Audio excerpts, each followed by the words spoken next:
Part of the challenge of this kind of a story is you need to immerse the audience in a world that is very well known.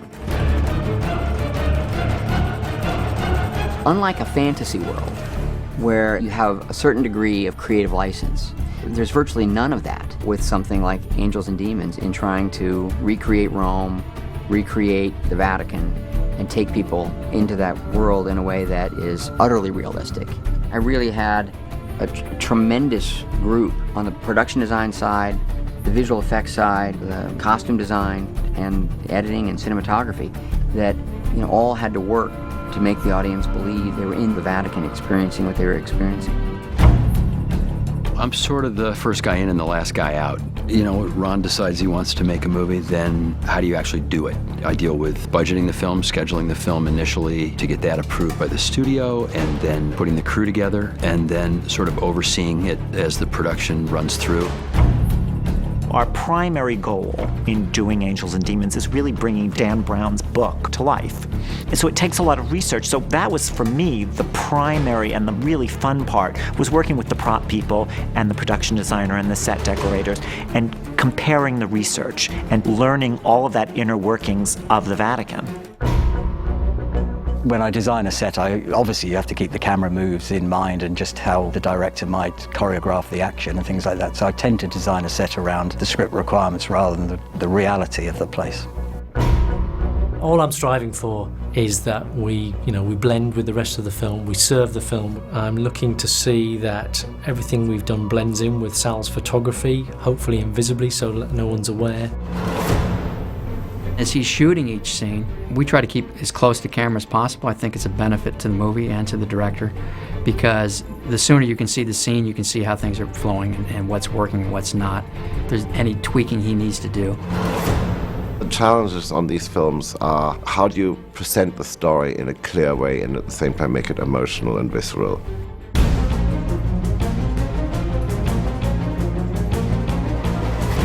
Even as the initial drafts were being written, we were breaking out the major locations and beginning to think about how we would achieve them. First thing you do is hope you're going to shoot as much as you possibly can in the real locations.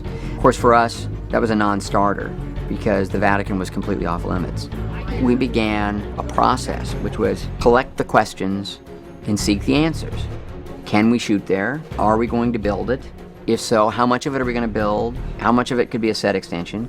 The first step is to take the script and really break down the big building block action sequences so that we really clearly understand exactly how we're going to tell the story and what's going to be required. We also knew that it was important that people who had been to places like the Sistine Chapel, had been in St. Peter's Square, that it would be absolutely impossible for them to discern an effect shot versus a real plate that we had filmed. It was a challenge that we began working on even before it was a go movie. We began sending groups into the Vatican with small but good digital cameras, trying to gather as much data as possible, knowing that we were going to have to recreate a lot of this.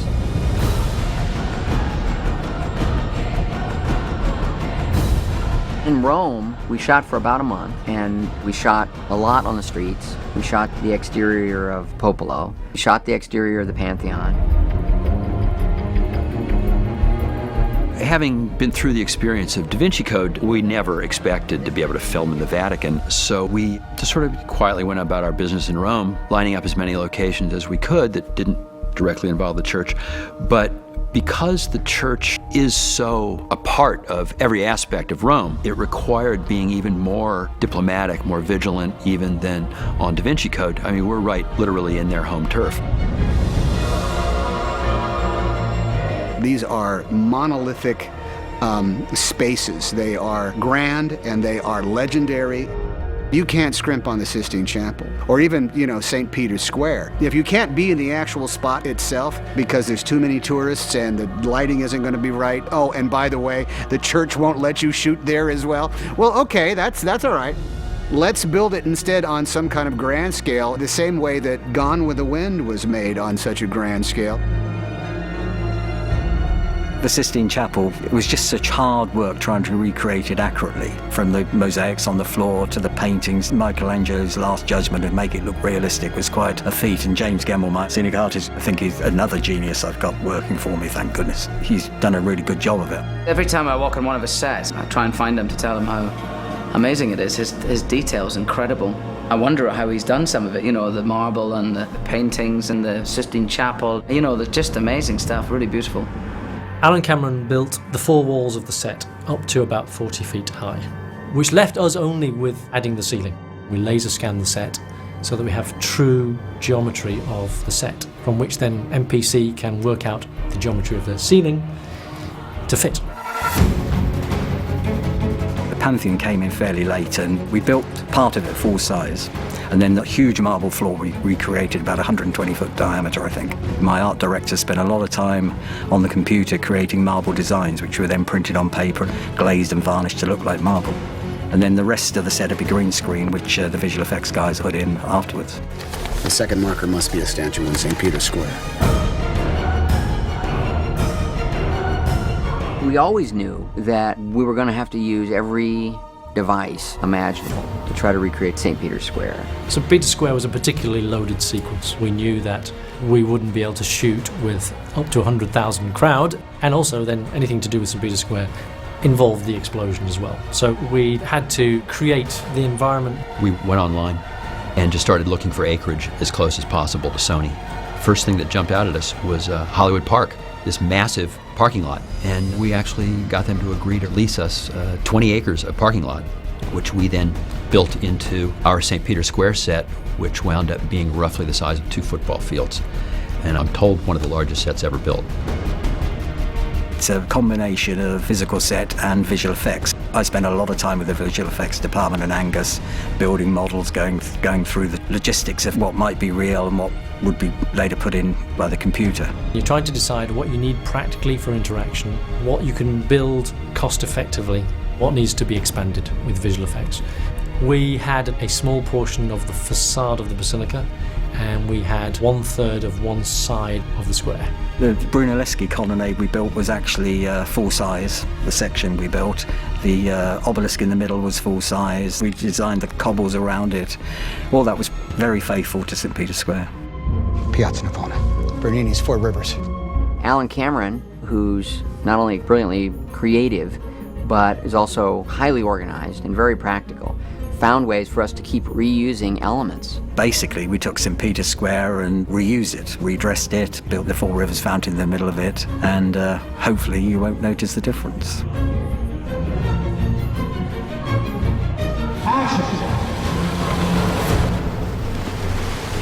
For Alan Cameron's sets that he's constructed to really be effective, he had to be thinking about the way Sal Totino was going to light it, and Sal had to be talking to Alan about his ideas, and both of those individuals have to be thinking about what's possible on the visual effects side and talking to Angus, making suggestions to Angus as to what they hope the visual outcome is going to be. In pre-production, Sal and I would have general conversations about the lighting of various places, but I personally take a lot from studying what Sal does on the set, and I was able to watch how key locations that we were allowed access to were lit and shot, so that when we came to do our CG set extensions, we would hopefully light and frame in the manner that Sal would, so that it would blend in with all that.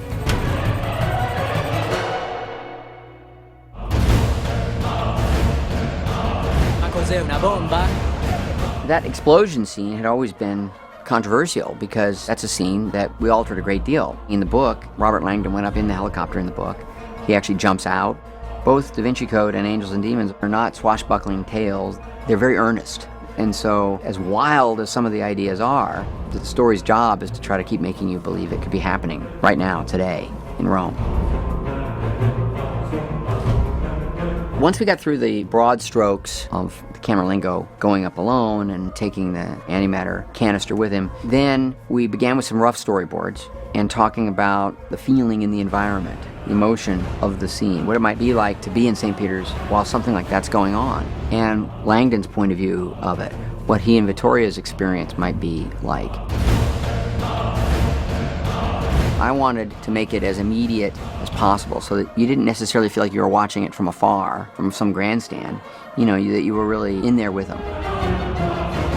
Chris Glass, working with Todd Hollowell, started building these animatics that ultimately was very influential. And the scene kept evolving. I was always very pleased with it and really wanted the movie to be, in a lot of ways, as close a reflection of the animatic as we could possibly get it to be.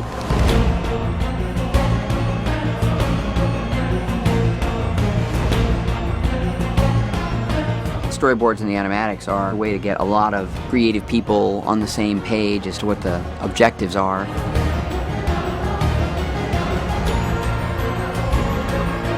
Then it starts to get fun, because then you sit down with each department and you break it down based on previs and talk about who's going to be responsible for what. It's great to have this unifying object that you can look at. It begins to suggest what the whole world can feel like all around St. Peter's Square. Ron's instinct is to try and do as much physically as possible. 3, 2, 1! Nearly every single shot in the movie, there's always some key physical element to the shot that we achieved on the day. And then how much that's then augmented by visual effects by Angus and his guys varies depending upon the shot. We always entered into the film with the hope that visual effects would be invisible. The directive was, it needs to look like we shot everything in Rome. I started out by referencing atomic testing footage. We took all that, we montaged that, we started to look at developing that. When Ron, quite rightly, sort of came to me one day and said, I think that we need to link this more with the Big Bang idea that everyone worries about with antimatter. We kept some of the atmospheric elements of nuclear testing, but we changed the look of the explosion to more supernova, nebulae type imagery. A sort of general explosion sequence shot, we would layer up any bit of foreground set piece that we wanted to use, like the steps of the basilica, the extras on the set. Then we'd have our foreground buildings, a matte painting for the distant Rome, a layer of CG crowd, and then finally on top of that we'd add atmospheric effects, smoke being lit up by all the lights, newspapers blowing around.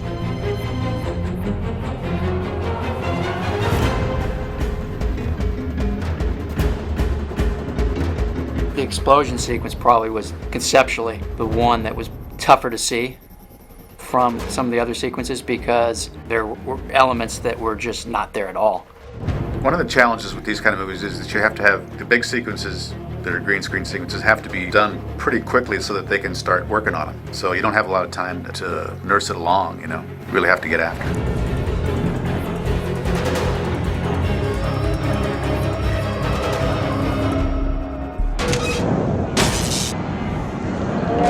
In creating an environment, sound becomes crucial. Sonically, this was a case where Chick Ciccolini, the sound designer, and Hans Zimmer spent a good deal of time with Dan Hanley and Mike Hill, and myself, and there was a tremendous amount of experimentation. There was a lot of give and take, and a lot of really detailed, thoughtful consideration given to the sound design work and what Hans was doing with the score.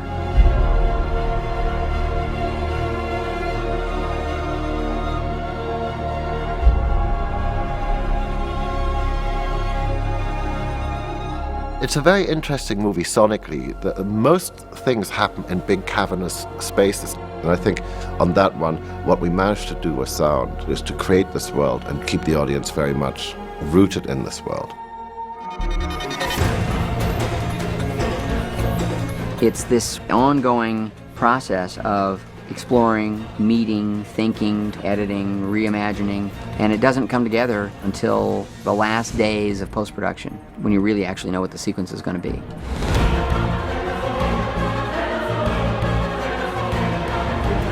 It's a different thing when you finally see the film with music and sound effects. From my point of view, I'm always hoping that the shot best conveyed the story point, or best conveyed the moment. as the effect shots unfolded. I would stop and say, now I can't remember how much of that was set that we built, how much of that was the actual location that we filmed on, and how much of it is green screen that's been digitally recreated and somehow, melded. I kept saying to Angus, sadly, the highest compliment that he could get from this movie would be if people think he didn't do anything. Because when you're really striving for true photorealism, you want it to be as seamless and as believable and as reality-based as it possibly can be. The combination of what Angus and the digital effects team did, what Alan Cameron and his artisans did, building great sets, aging them appropriately, matching them seamlessly with locations that we filmed in Rome, was utterly stunning.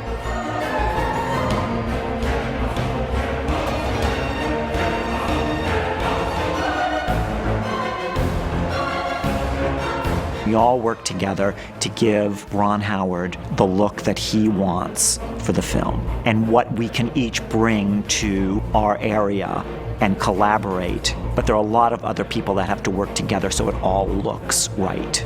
The artists and the craftsmen have not just recreated it, they've recreated it down to the finest detail. And that just ends up being the coolest thing in the world.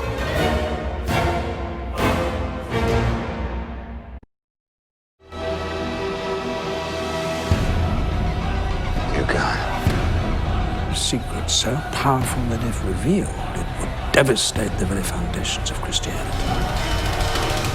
It was a huge relief that Da Vinci Code was as successful as it was. Adapting it was daunting because the story meant so much to different people for different reasons. There's something so unique about what Dan Brown has created here in this Robert Langdon character that is incredibly original, thought-provoking, and on a filmic level, irresistible. So when I had the opportunity to go on with the Robert Langdon character, I couldn't imagine not going further with it. Ron, Tom, and I were interested and challenged by turning Angels and Demons into the sequel because we knew that in the Da Vinci Code, Langdon, a great character, was somewhat static. And in this movie, there's lots of action, and he drives the story of this movie. This is the first marker. The path is alive. I've never made a sequel before as a director. Never wanted to because I'm always interested in trying to explore new territory creatively. But with Angels and Demons, in an odd way, I felt it wasn't a sequel. It is exercising a whole other set of cinematic muscles for me as a director. One day the Templars simply stopped searching. They quit the Holy Land and traveled directly to Rome. Da Vinci Code existed, a lot of it in the past. And even the storyline that was occurring in the moment was sort of existed in its own timeless bubble. I need a map showing all the churches of Rome. Angels and Demons is just flat out different. It demands another rhythm, another tempo, another kind of drive. It's a very modern story. It literally is a ticking bomb thriller. And it's couched in this completely original mystery. Oh my God. I think all those people who love to read and like to go to the movies understand that it's a real challenge to take a great, exciting book and make it into a movie that really works and fulfills the potential of the story for film audiences. Angels and Demons is certainly not exempt from that challenge.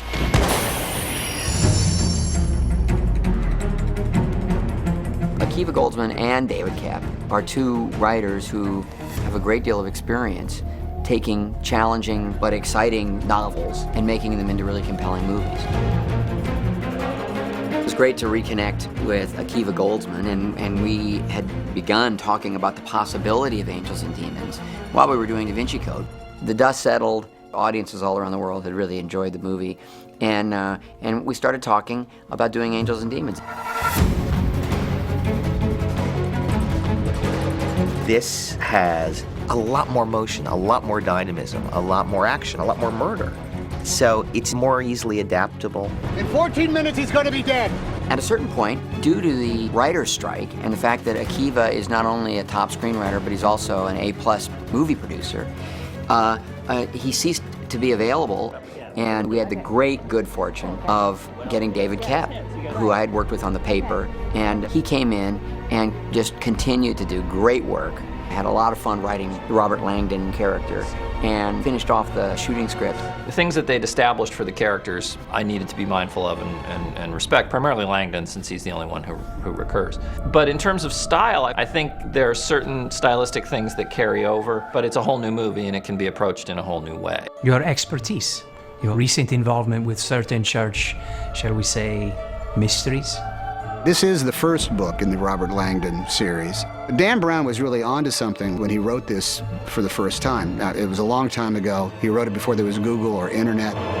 He was definitely onto this concept that very smart people in the 1600s were entertaining themselves in this art that they were creating. Angels and Demons actually all started in Il Passetto, just outside Vatican City. My wife and I were having a tour, and a scholar told us that this tunnel was used as an escape route for the popes in case they were attacked.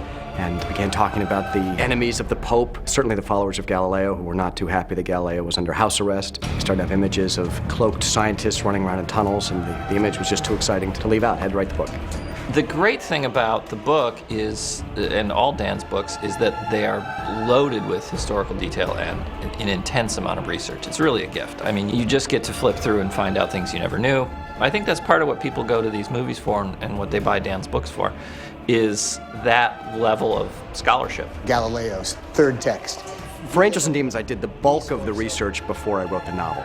Made 3 trips to Italy, spent a lot of time in Rome and Vatican City, gathering information on churches and artwork and Vatican history. Well, Dan Brown, who is also an executive producer on the film, you know, he's a remarkable intellect. He's created these novels which are completely unique, wildly entertaining, and very thought-provoking. And yet he's very humble about it, and I find a great asset to the filmmaking side of the process. Any time that you adapt a book into a movie, there are going to be all kinds of changes. I happen to think that these filmmakers have made great changes, and yet the heart of this book remains the same. We will destroy your 4 pillars. We will brand your perfidy. Wait, stop it. Stop. Brand them. The trick with adaptation is always just how faithful you are to the source material. I mean, when we started developing, you're looking and saying what translates, what feels filmic, what feels like it will evoke the spirit of the book without necessarily the literal retelling of scene for scene. Another Illuminati legend says that there are a set of 5 brands. When Dan wrote the book, the clue path was different. There's a set of brands that move the narrative. I said, we need to make up another clue that unifies the 2 paths between the bomb plot and the murder plot. They're sort of parallel tracks. And in a movie, you want more convergence. So I was trying to figure out a way of converging the 2. We couldn't figure out an interesting Langdon-esque, Dan Brown-like way to do it. I called up Dan. He was researching his next book. I can't say where because it's all top secret, but he was getting this private tour, perched up in this out-of-the-way place, very exotic. And he said, would I have 2 or 3 minutes? And literally, while he was waiting for his tour to begin, he invented this really ingenious new way for Langdon to discover a clue that was crucial in discovering the path of illumination. There's a 5th brand. It's not an anagram, it's just 2 cross keys. Ron called and said, we need to find some way to point the hero to St. Peter's tomb, where the antimatter is hidden. And we thought about it and came up with the idea of using the crossed keys, only we turn them upside down. And the reason that points to St. Peter's tomb is that St. Peter was actually crucified upside down. I couldn't believe it. It was jaw-dropping. Immediately, we just built it into the script, and there it is in the movie. The fact that we use them as a clue, it's a nice little piece of storytelling again, and that all flows from symbology, which is the heart of the Langdon experience. So Dan is a remarkable creative force, and it's really fun to have him as a resource. Crossed keys, but those are upside down. St. Peter. I love that we're sort of like making a trip through the Renaissance in all of these films. We had Da Vinci, of course, in the first one, and now we have Galileo, and we're really getting into the great path towards enlightenment and understanding and a questioning of our universe that goes much beyond the norms of obeying, a church dogma. By and large, it's all just one fabulous game of Trivial Pursuit, but it's for important matters that they're pursuing. the whole thing takes place over 12 hours or less, counting travel time. That includes a flight to Europe. So pace was essential. You have to keep in mind at all times that somebody's going to be killed every hour, you know. But I found that to be an advantage because they couldn't sit and talk about those things. They had to sort of shout it at each other in a speeding car or while they were running to the next location, and that actually makes for a much more exciting movie, I think. The dove. This movie is much more visceral. You could sort of say, hey, just in case you think we talked a lot last time, this time we'll run. Hey! I think what's great about the stories that Dan Brown creates is that they stimulate so much curiosity, discussion, and research. Everybody that I know gets involved with the project, working on it, having read the book, seeing our movie now. It drives them to the library. It sends them to the internet. They want to explore the Illuminati. They want to understand Bernini, Galileo, their relationships with the Vatican. The mystery of the Illuminati goes on and on and on. And there's so much written about it. Some believe, some don't. Church of Illumination is somewhere. It's fascinating stuff, and it's the kind of thing that in the rich mind of Dan Brown, it leads to a fascinating set of clues and a great mystery.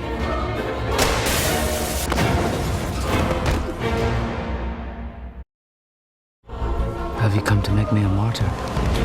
I think that characters are always the most important elements in any movie. They're what we as an audience relate to, and whatever journey they're on is made understandable to us through them. I think almost every great movie begins with great characters. Hey! Be careful. These are men of God.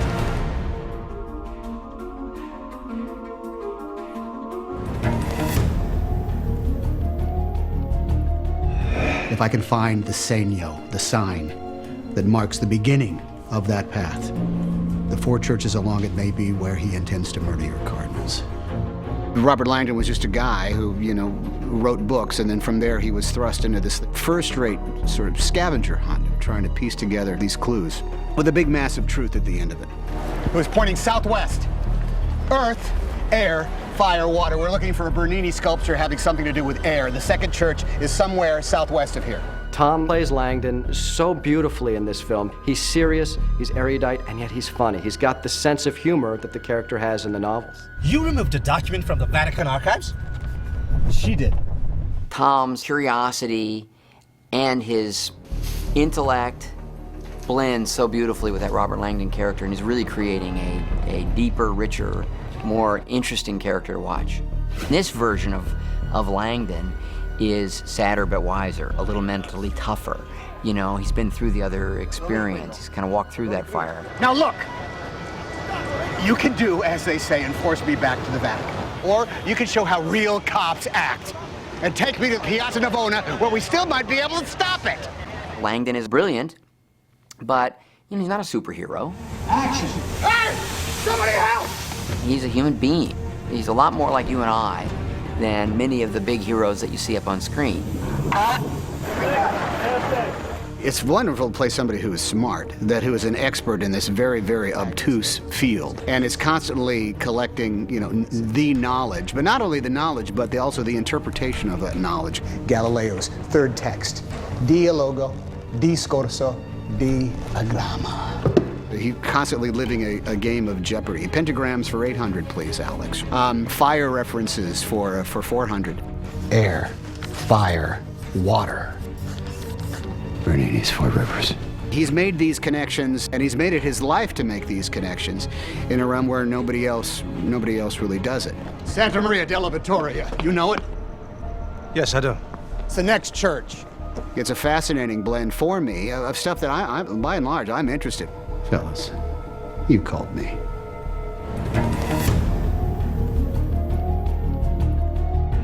Nous est sorti de raison, Philippe. Parce que tu fais peur à tout le monde. Vittoria Vetra is an entanglement physicist. She studies the interconnection of all things, and the fact that she's called in has to do with the fact that she's involved in an antimatter experiment. Don't look so anxious. We're supposed to be married. Well, maybe we're not getting along today. It was very important to try to get the right chemistry between Robert Langdon and Vittoria Vetra. Will you write this down as I dictate? Sorry, Professor, no time. Yeah. What the hell? Yeah. So Tom and I spent a couple of days doing screen tests with, a wide array of really talented young leading ladies. So we found Ayelet, who's an Israeli actress, and in fact an Israeli star, and we, of course, were very excited by her performance in Munich. And she worked out perfectly for us. I think Vittoria is really interesting because she represents that generation of women who have professions that used to be very manly. You're a physicist. Bioentanglement physics, interconnectivity of life systems. Okay. She's smart, she doesn't take anything for granted. She's a very strong-minded woman. Comandante, non si ferma. Those journals are private property. I demand that you return them to me. The material evidence in a Vatican investigation. I am an Italian citizen. My rights do not end just because I crossed to the other side. This is not Italy. It's not even Rome, it's the Vatican. She is an Italian citizen, but I made a decision that she grew up in Italy, but she mainly lived in Geneva, which means that she speaks French, she understands German or Swiss, which is quite similar, and Italian and English, which is the national language of science today. If you actually go online and you search for people who are scientists and work in positions such as Vittoria, their English is really, really good. So I really made a decision to make her sort of international rather than just an American with Italian accent. He's still alive. His chest. They punctured his lungs. Ron, we really wanted Vittoria to be very strong, very smart, and straightforward, what she is, and still emotional about the things that happened to her, because I think she feels highly responsible for everything that happened. We thought you could change the world. So naive. No. Not naive. Innocent, maybe. But it's not a crime. Professor Langdon. Yes. Welcome to the Vatican City. Ernesto Olivetti, Inspector General of the Vatican Police Force. Ernesto Olivetti is the General Inspector of the Vatican Police Force, the Gendarmeria Vaticana. This is how it's called. This is a character who has changed a lot from the book to the movie. The Roman Carabinieri are here as well in an advisory capacity. So jurisdictionally, this is a goddamn nightmare. In the book, it used to be a very strict guy, severe, doesn't understand the issues of Robert Langdon or of everything that's not inside the Vatican laws and state. Are you anti-Catholic, Mr. Langdon? No. I'm anti-vandalism. While in the movie and in the screenplay, he became a kind of human guy, a very nice man. I just hope I can help. So do I. You were my idea. He's actually the bridge between Robert Langdon and what's outside the Vatican. So he understands the issues of both the parts and in a way tries to balance the different points of view. The situation has changed. We received another threat from the kidnapper. And he's the one that trusts his ability to help in this situation. Pier Francesco is a great actor and a real emerging star in Italy. He is a little bit like Tom Hanks, he just loves every minute that he's on the set. He works hard, he's extremely intelligent and dedicated, and he brought so much honesty to our movie. And he plays a character that has a lot of intensity, is under a lot of pressure, but you want to see the human side of who he is, what he's feeling, and this challenge, in a way, to his faith and his devotion. And cut! Cutting! Oh, Professor Langdon. Yes. What a relief the symbologist is here. This way, please, Herr Director. In the film, Commander Richter is a very imposing presence. He functions as a red herring, he functions as somebody that you do not trust, and as somebody who really is skeptical of Langdon and Langdon's ability to help them. Are you sure this time? He's the head of the Swiss Guard, the security forces of the Vatican. They're Swiss military that are working at the Vatican. That started hundreds of years ago. Very often, the rich and the mighty and the kings and the popes, they realized that they couldn't pick their guards from anybody near them because anybody near them could backstab them and take over the next day. So the Pope hired people from Switzerland, the ones with the funny pants. Sadly enough, for some reason, they put me in a suit because I liked those colorful pants. It would have been fun. I just pulled a dozen of my best men for this. So he's the head of that security organization, and as the situation is with 4 kidnapped cardinals and a bomb in the Vatican, he's in trouble. Unbelievable. I'm basing this operation on an American's interpretation of a 400-year-old poem. But he's a pretty cool guy, so he tries to find ways to figure it out. And he's a sort of very controlled person and very religious person, and we don't know if we can trust him, really. Do you have something to hide, Commandante Richter? Do you, Dr. Ledra? Stellan Skarsgård is, another one of those fantastic international stars that bring nuance, integrity to everything that they do. Whether it's a broad mainstream entertainment or if it's a tiny, poetic, experimental film. Commandante, if you care at all about your church, you'll listen to me. My church! My church comforts the sick and dying. My church feeds the hungry. What does your church do, Mr. Leitner? That's right. You don't have one. Take him if you want. I'm done with him.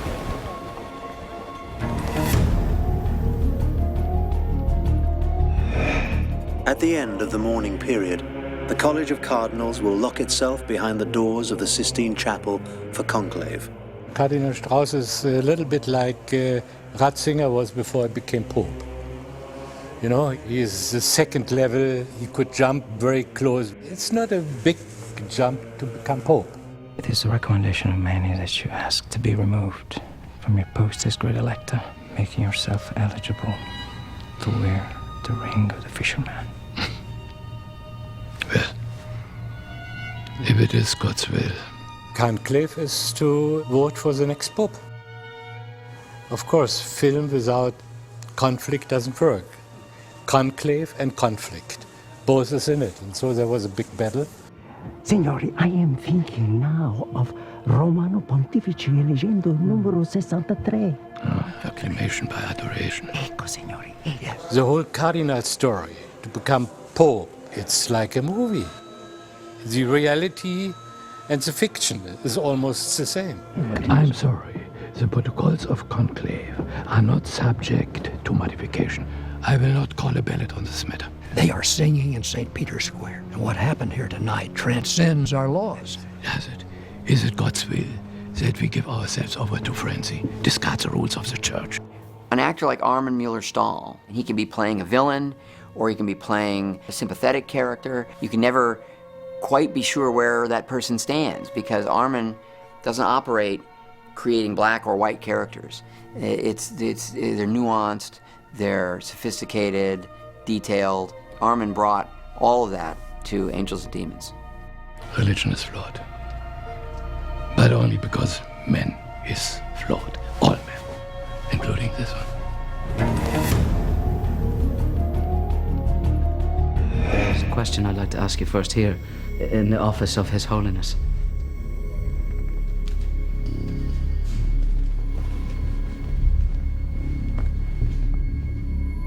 Do you believe in God, sir? The Camerlengo is really the Pope's advisor, somebody who takes care of his day-to-day business. For the short time after Pope dies, at Tempe Sede Vacante, when the chair is empty, the Camerlengo is actually the source of power, is the top guy inside the Vatican. Patrick McKenna became the Pope's right-hand man and getting this position of authority. There's been instances in the Church's history where the Camerlengo's, in fact, hasn't been a priest, as he's a priest, not a cardinal, which is unusual, but not completely rare.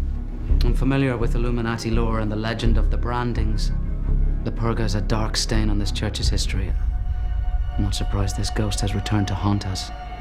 He deeply believes in the church, and to the point where he's capable of doing really terrible things to save it from his ideas of liberalism and the fact that the Pope is becoming more and more liberal, and he feels the church is becoming more liberal. And when he discovers there's a scientist who is trying to claim the idea of creation, Patrick thinks that that's the end of the church.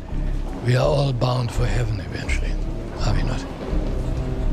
Spoken like one who has enjoyed the blessings of a long and full life. Signori, do not confuse the power of the office you temporarily hold with your true place here in the Vatican. The Catholic Church, as he knows and loves it to be, is in terrible danger, so he puts a plan into action to save it, which involves, you know, some pretty horrible things. We are under attack from an old enemy, the Illuminati. They have struck us from within, murdering our Holy Father and threatening us all with destruction at the hands of their new god, science.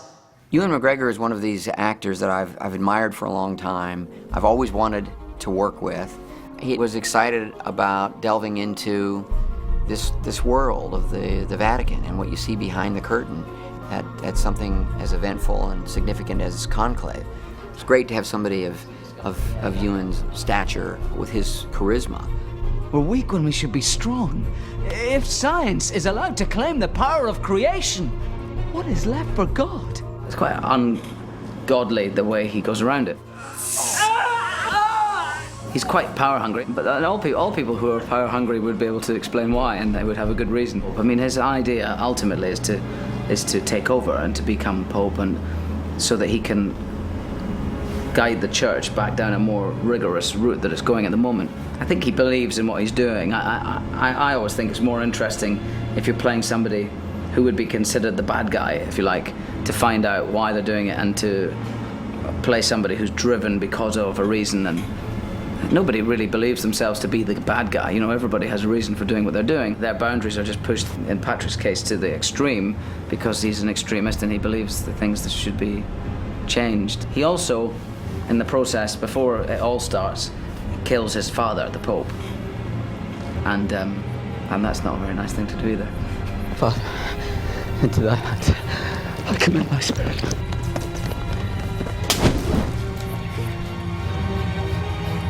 Characters, I think, become rich and interesting to us when we're seeing them being tested. You start to understand them as individuals, and then you see the rug pulled out from under them. You see them challenged in unique ways. That's when we begin to wonder, what would we do in that situation? Are we like this character? Are we not like them? Do we know any character like them ever? And it stimulates our imagination. Movies allow you to empathize and relate to characters and situations that you as an individual could never otherwise experience. You go on these journeys, you lose yourself in them, and you begin to understand the world in ways you wouldn't have otherwise.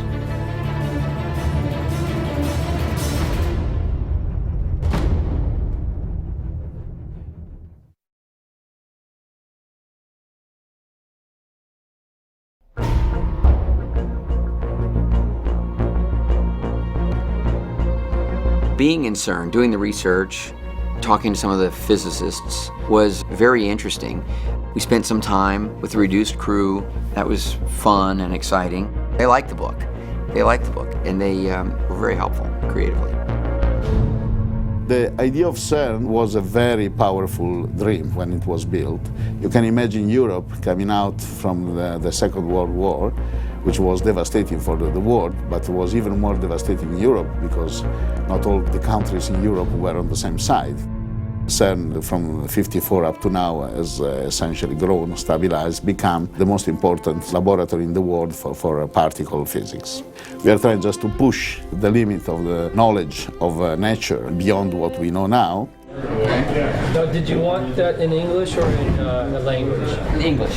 Okay. Everybody speaks English. Okay. I found that it was kind of false, unless two people of the same country just were chit-chatting. Right. Then, otherwise, everybody speaks English. Okay. For centuries, science has been trying to understand on a literal basis so many aspects of our world, including the moment of creation. Take your places, people. Atlas and CMS. Currently at CERN, particle physicists are conducting experiments hoping to recreate the Big Bang. They're hoping to understand how our universe came into being. We are really working at the very frontiers of human knowledge about the universe. That concept is something that really can capture the imagination. This is highfalutin stuff that, again, Dan Brown was somehow ahead of the game, and our timing is kind of perfect as far as making this movie goes.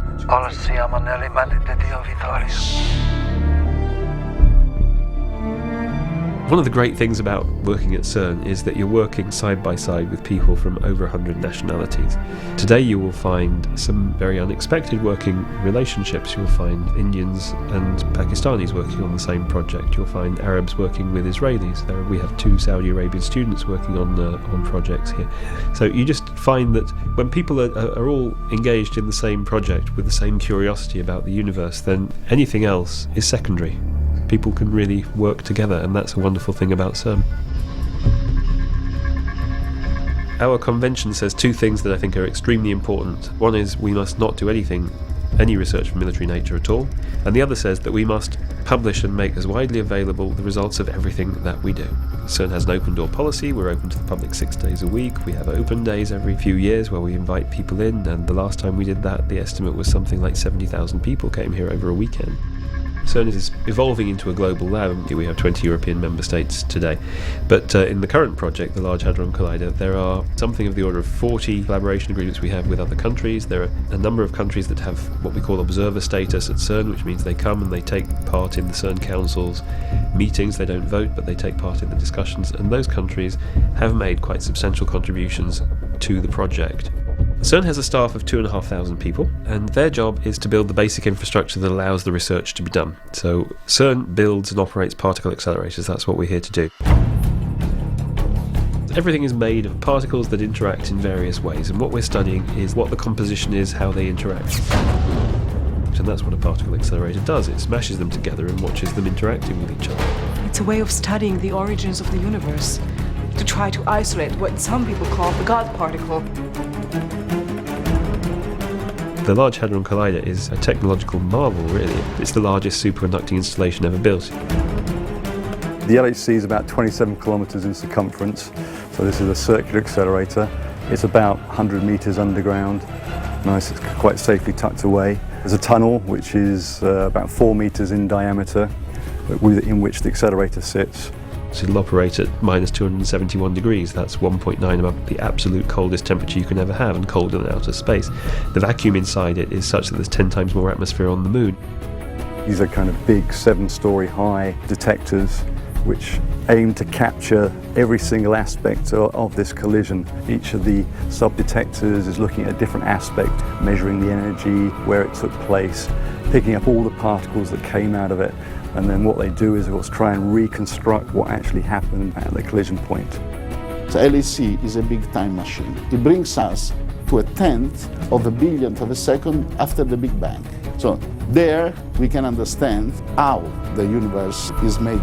This, for instance, might have an incredible outcome. With all our understanding of the world, of the universe, we understand only 4% of what is out there, because the other 96% is made by what we call dark matter.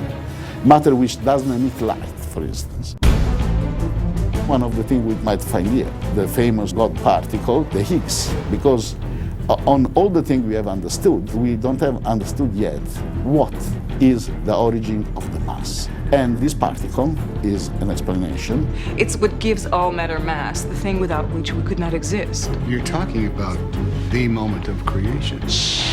Imagine if we could discover that there are other hidden dimensions which are maybe very compacted, because now we are living in a cold universe, 13.5 billion years after it was built.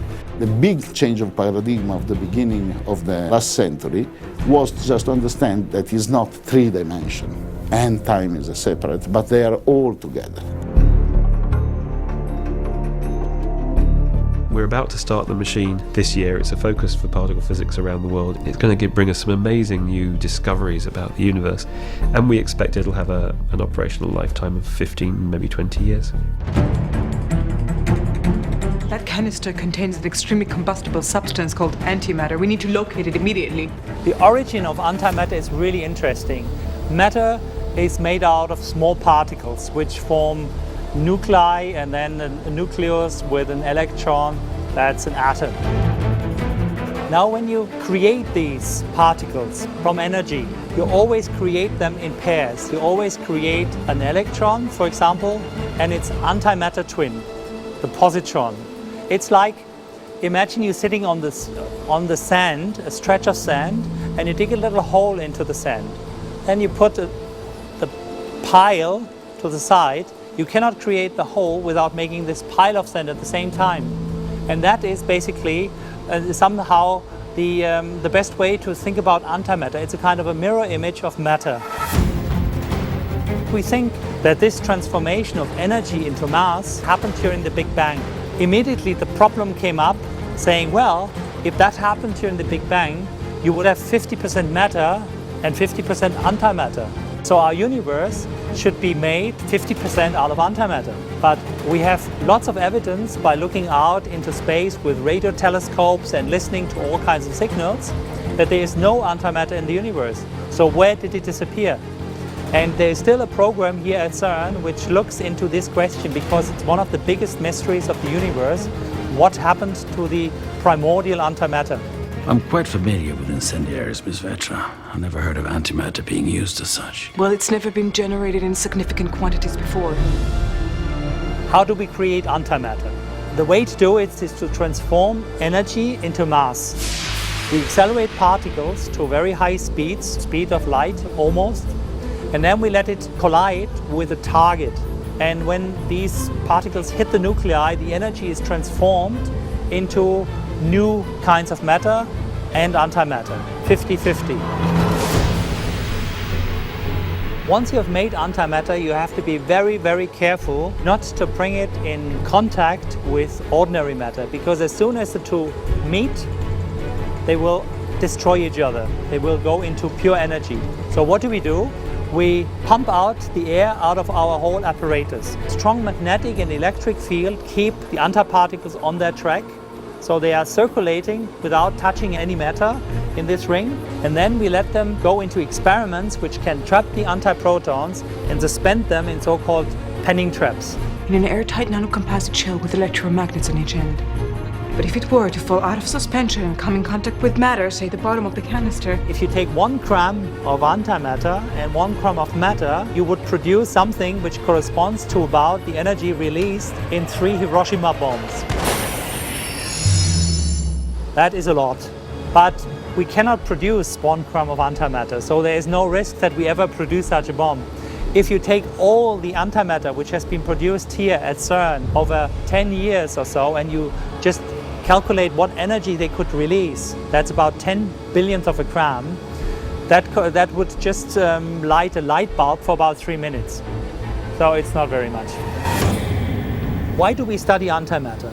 First of all, we just wonder if antimatter is just exactly the same as matter, if it's a perfect mirror image, or if you look at the mirror very precisely, if there's a little scratch in the mirror. And that is the key question, and it's related to the question if at the beginning of the universe it was absolutely 50-50, and then something happened and the matter survived over the antimatter, our type of matter was left. If the symmetry would have been perfect, we would not sit here. So antimatter in some sense carries the mystery of our existence, and that's why we are interested. Antimatter has a few existing or maybe possible future applications.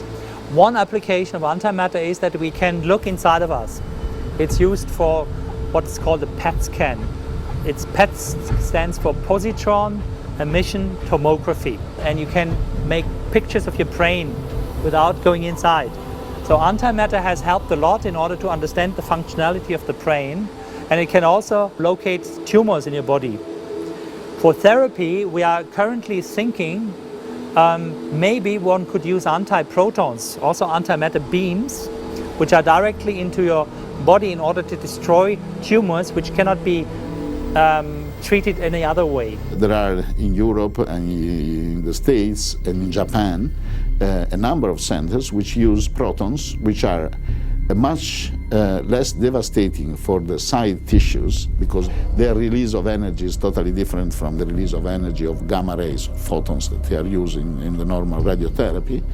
And with these, you can cure tumors without surgery.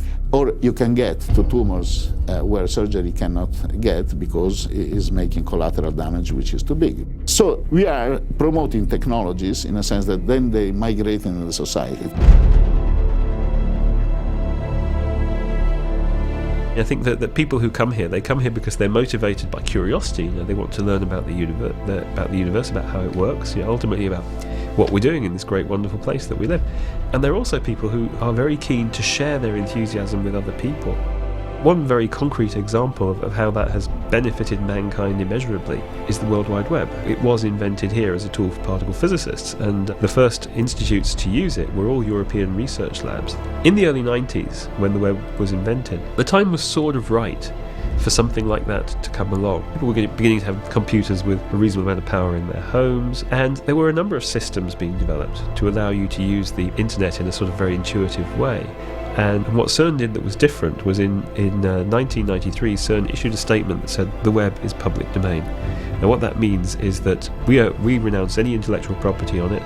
Nobody else can claim intellectual property on it. So that really goes back to the convention. We are publishing, making as widely as possibly available the results of our research. In this case, it was an application rather than pure science. And that's why, in my opinion, we have a single web. You don't have a web that belongs to Microsoft or one that belongs to Apple or competing systems. We just have the web. That's it. And that really goes back to the spirit of this organization.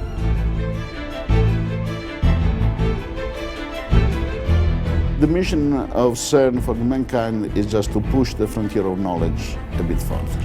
This can be only achieved if is a global challenge. It comes to benefit not of few, but of everybody. The other important thing is that while we are pushing this frontier forward, we are also, in my opinion, the best language for peace. Go back to work. Change the world. There's a constant stream of evolutionary moments in mankind, and for a great portion of the world, when a new pope is made, that's the beginning of a brand new era. Everything else was before and this is after. And when that large collider does its job, humankind is going to be in the same sort of position. This was before mankind was able to create this, and now it will be after mankind will be able to create this.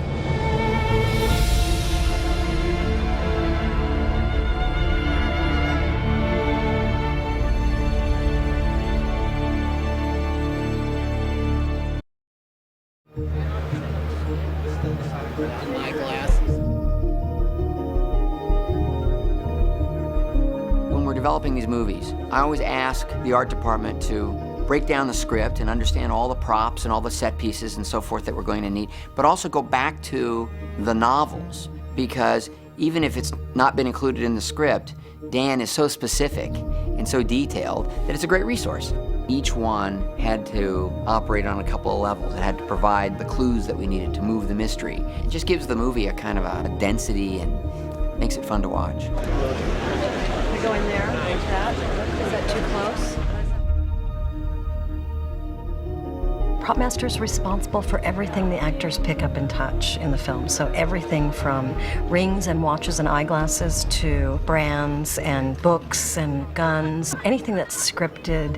So it's hard to draw. Good day. Bounce it off the cobblestones. Come on.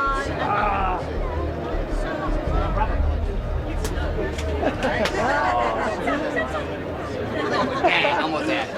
Well, my job is really fun because it's a kind of department of its own, but we interact with every other department. And although we prepare everything and we make all the props and rent all the props and find all the props, we're also on set all the time. So we also have really close relationships with the director in preparation and during shooting. And so it's a very frontline job.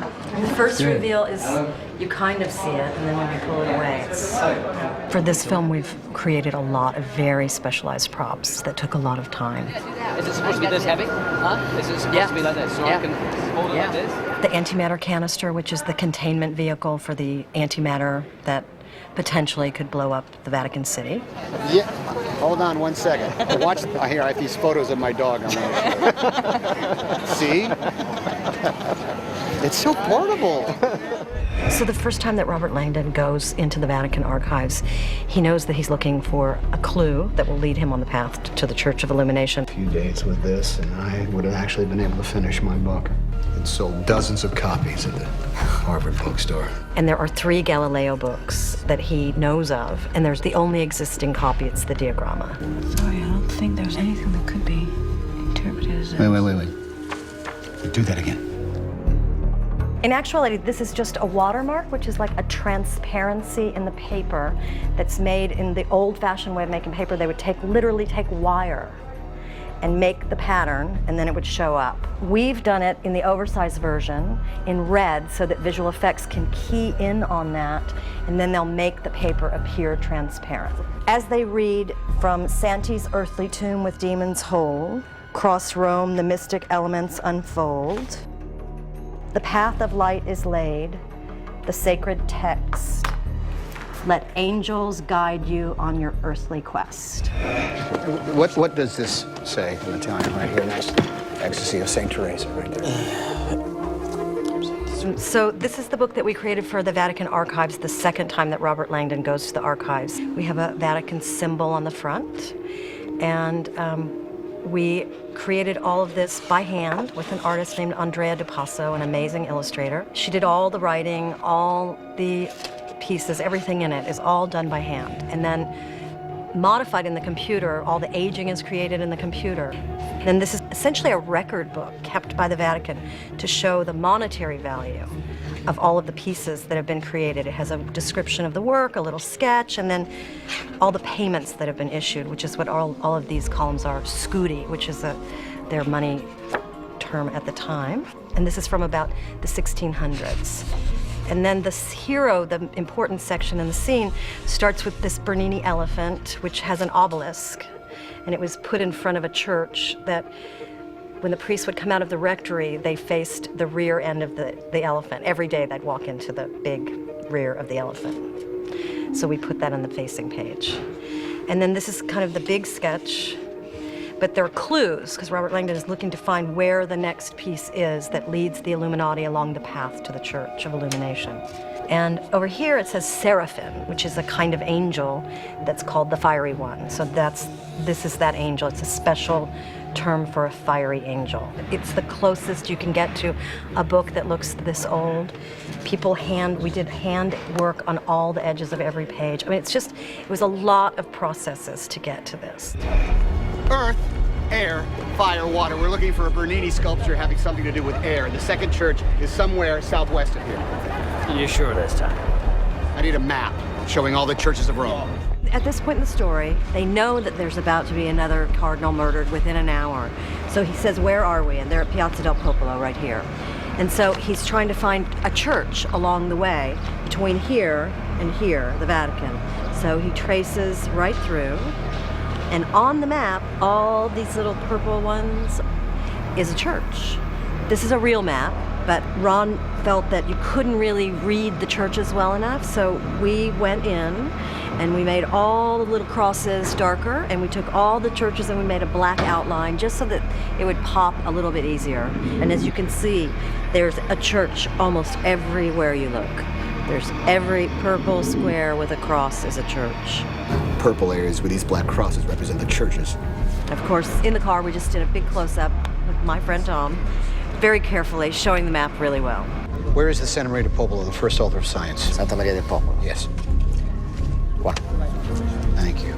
This is a real map again, but we created a different cover because we wanted it to say fuoco, which is fire in Italian. Wait. Cross Rome. The poem must mean literally cross Rome. At this point, he's near Piazza Barberini, which is over in this area. Knows that he needs to go this way. And although it doesn't form a perfect cross, he knows that the fourth element he needs to find is water, right here. And this map, we changed the colors, we redid the cover, all with permission, of course, from the people that really created the maps. We just made minor modifications. This This is the conclave, which in Italian is conclave, which means literally with key. It's when all the cardinals are locked in the Sistine Chapel to elect a new pope. It's a very long tradition and very symbolic. So we have all these different pieces that we've made and designed. Like we have special chalice that we've designed. Each cardinal places his ballot, which are special ballot that we've made that matches exactly what they really use. They place it on a plate, they take it up to the altar, they hold it up above their head, and then they drop it in full view of all the other cardinals into the chalice. And then there are 3 scrutineers. They are in charge of counting the ballots. Not only that they're the right number, that everyone in the room has voted, but that as they're voted, it's made sure that no one can put an extra ballot in. One of the ways that they secure that no one can vote twice is as they count the ballots, they string them with a needle right through the letter E, and it's closed through and put on a cord on a big long red thread. So every single vote is kept together, and in the end, they're tied together in a loop. They're put on the paten, and then they're taken to a special stove that's put in the Sistine Chapel only for conclave. And there are 2 stoves, one white smoke, meaning we have a pope, one black smoke, meaning we have no pope. May God forgive you for what you've done. Father, if God has issues, they won't be with what I've done. They will be with what I'm about to do. Well, these brands are actually one of the key story points in the movie, and they were taken from the book and designed by John Langdon, who is an ambigram artist, and Alan Cameron, our production designer, and they were made by another prop master whose name is David Balfour, who's from England. And so, although the original symbols, with the exclusion of this one, are John Langdon's work, all of the detail, like the handle, and there's a pentagram, one of the symbols of the Illuminati on the handle, they were made in England. And then here, we made, our special effects department made a special illuminated one, which we used for kind of a visual effects shot, but it gives illumination to the face. And it also gives, in an over-the-shoulder shot, an opportunity for our visual effects department to key into this and make it look like it's a glowing red, hot brand. Put it away. And then we also made here the case for the brands, which is the very final key. It's how Robert Langdon and Vittoria figure out there's one brand that's missing from the box, and that's what sends them on their final journey to try and solve the mystery. There's a 5th brand. It's not an anagram, it's just 2 cross keys. It's supposed to be from the 1600s, so we wanted it to be a very kind of ordinary case so that the Illuminati, if they were traveling through Rome, they could carry this box and not be noticed. And then we aged it. Everyone was scraping on it. Alan Cameron, our production designer, was working, our standby painter, all the prop department members, even Ron Howard got in at the end, and he did a little scratching so that he could have been part of it. It was really fun to try and make it look really, really old. A token of thanks from His Holiness. And then in the very last scene of the film, they give Robert as a gift this box, which has the papal symbol on it. We can't use the papal symbol on anything because the Vatican copyrights everything. But we have some boxes from the Vatican that we found in Rome from the 1800s, and we're basing our boxes on those. And when they open it up, they say, "We know that you need this to complete your studies, and we trust that you'll return it to us upon your death." So it's kind of the beginning and the end of the movie in a way. We ask only that in your last will and testament, you ensure it finds its way home. Of course.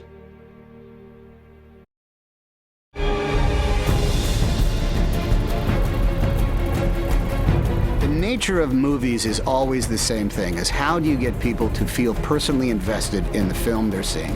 How do you get them in there so that they honestly feel as though, man, I'm really glad I came in and saw this movie. It got me involved in it some way. Angels and Demons is one of those movies that's going to shoot for that high ground.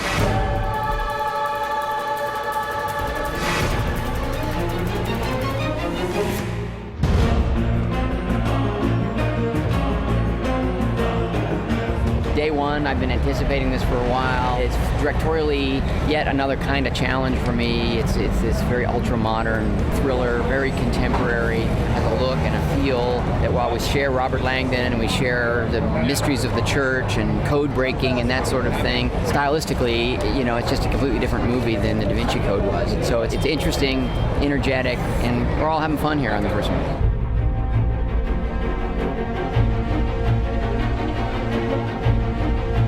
Piazza del Popolo. Action! Fourth movie with Ron Howard. Either I'm being rewarded or he's being punished. I'm not sure what it is. It's absolutely magical. I've been here many, many times. Of course, writing the book, I was here. But to be back and see Robert Langdon actually across the piazza is a real thrill. We're at the historic, magnificently historic Pantheon. And we started shooting when there were only a few civilians here, and we had our extras. And now we have thousands. And some of them are getting into our background, and others are very kindly staying out of our way while we shoot this kind of impossible logistical circumstance.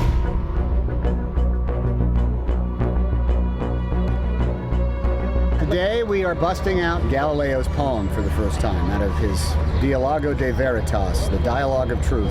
We've got the whole movies right in this one little clue. From Santi's earthly tomb, the Demon's Hole, across Rome. And action! The mystic's elements unfold. The path of light, Illuminati, is laid. A sacred test. Let angels, there's one right up there, guide you on your earthly quest. Of the earth, you see. So there you go. We spent 6 weeks or so in Rome, and we also had to build over 100 sets in Los Angeles. It's not easy to make these types of movies. It is a huge kind of engineering feat that is required. You got to go places, you got to build things, but you also have to have a vision for how to bust open a genre version of making this movie so that it becomes very personal and very, very palatable. When you're rebuilding and recreating the Sistine Chapel, you're in the high country there when it comes down to the art directions. That alone could make it impossible in order to make this film. You could say, well, look, we're going to pretend the College of the Cardinals doesn't take place in the Sistine Chapel. It takes place in a place in Glendale that looks kind of ornate and could go for that. Well, there's no point in doing Angels and Demons if you're going to be scrimping on that version of it. I think Bron is making more complicated, more dense movies as time goes by. You know, he's got his team, he's got his craftspeople, he's got all the people that he's worked with. And I find they're all pushing themselves even harder than they did when we did it just 3 years ago on the Da Vinci Code. Costume design on a movie like this is a tremendous challenge. You sort of might discount it and say, well, it's only one day. Only one day is the hardest thing you can say to a costume designer, because every look has to tell you a number of things about each character. When you get into the clothing of the church, there are so many possibilities. So Daniel Orlandi really had his work cut out for him. We had to recreate the Pope's funeral. 185 cardinals in funeral garb, the pallbearers, the Swiss Guard, the monks, the priests, the bishops, the patriarchs from the Eastern Orthodox religions, all of the dignitaries that came to the funeral. Every single one of those extras had to be dressed. And so we're talking about 2,000 extras just for that sequence. You can't do a film of this caliber by yourself. So we had a team in Italy, and we had a great team here in LA. You need a lot of people to get that accomplished. As with the prop people, as with the set decorator, you know, we all have to be a team and work together, so it's this cohesive look of recreating this massive undertaking. When we see all of our cardinals hanging together, you can see how they all have all individually made lace cotas, and all the different styles of lace. One of the other things that we had to do was, in our research, we had to have a new pope being crowned. So we had this beautiful, intricately done mitre for the pope. It's all hand embroidered with the lappets in the back. One of the other pieces that the new pope wears is a stole, all hand embroidered, made in Italy. Ewan McGregor's cassock we had made in Rome, of the most beautiful wool that had this sheen. We wanted to give him some authority because he's just a priest. who has taken on this huge role at the Vatican, which normally would be a bishop or a cardinal. So we wanted to give him some authority with the capelet and the hand-embroidered buttons. It's quite a powerful costume to wear. We give it a great deal of reverence, that look. So it gives you what you need in terms of kind of a still power, if you like, that I think he has. And that kind of holy, slightly above everyone else feeling comes from the cassock as well, I think. It takes a lot of research and talking about how do we do the Pope's funeral? How do we do the conclave? Who runs around the Vatican? Where are the Swiss Guard? Where are the Vatican gendarmes? Where are the lay people? And learning all of that inner workings of the Vatican.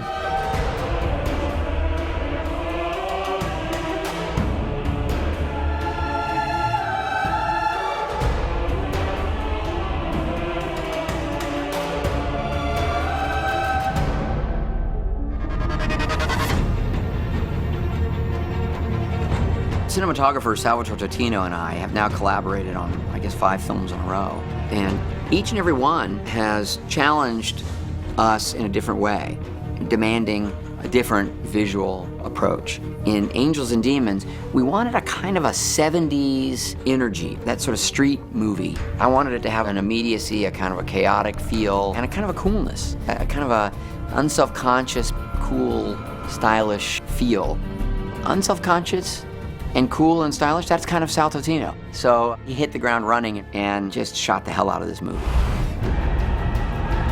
Red flames!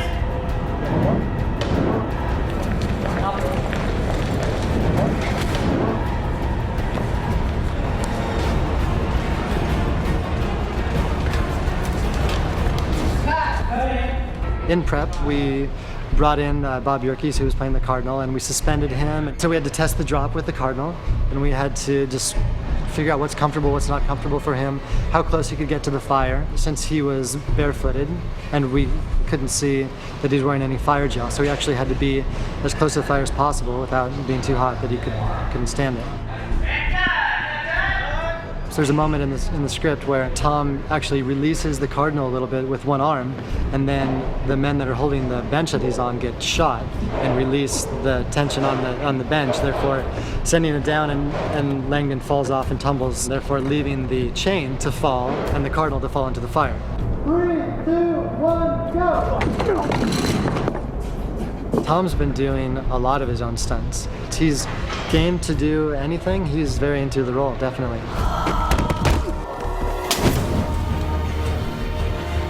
I get to set myself on fire at the end, which is quite a good exit from a movie, I think. On my go, and 3, 2, 1, go! There are ways to leave a film, but I've never had one quite as spectacular as setting yourself alight with lamp oil. And I don't know that I'll ever get a chance to do that again, you know what I mean? It might be a one-off that in my career, so I enjoyed that as well.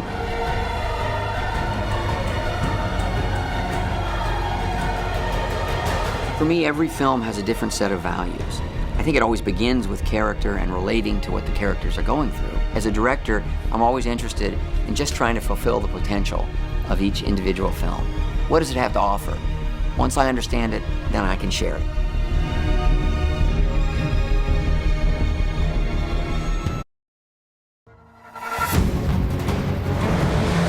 Our church is at war.